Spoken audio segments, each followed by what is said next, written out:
ici, c'est le domaine du Viking.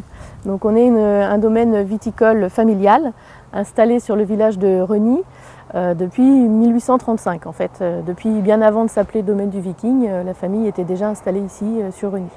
Et donc on est viticulteur, on produit majoritairement de l'appellation Vouvray sur 17 hectares de vignes sur le village.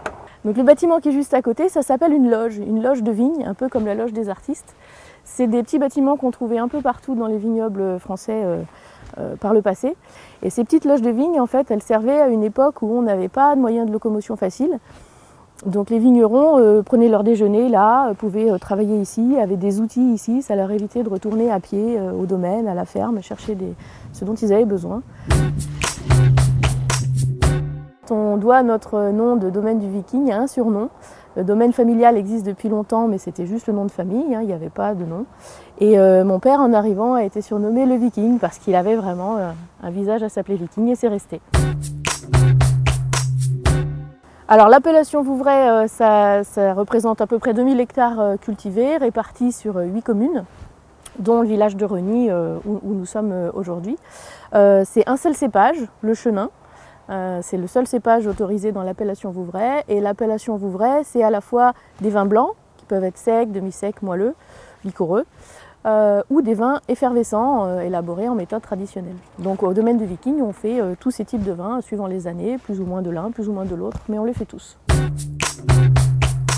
On produit à la fois des vins en bouteille qu'on garde pour nous et qu'on vend sur notre nom de domaine. Et il y a une partie de notre production qui est vendue en vrac à un client particulier.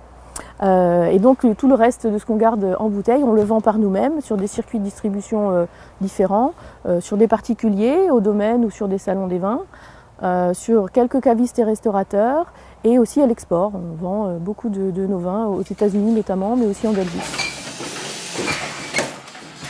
Pour moi, ça a été assez évident d'adhérer à Céducentre. D'abord par notre production, puisqu'on produit de l'appellation d'origine contrôlée Vouvray. Donc c'est une appellation qui est quand même très restreinte au niveau local, sur un terroir particulier qui est vraiment spécifique sur ces 8 villages, avec un cépage particulier. Donc vraiment on a une identité qui est vraiment ancrée localement du fait de cette production d'appellation. Et puis aussi l'histoire de la famille, en fait, puisqu'on est là depuis 1835, en fait, on est très impliqué localement et moi je suis très attachée à mon village. Donc pour moi c'était très naturel d'adhérer à Céducentre puisque voilà, on produit ici de cette manière spécifique, de manière assez identitaire. Donc pour nous c'était très logique d'adhérer à Céducentre.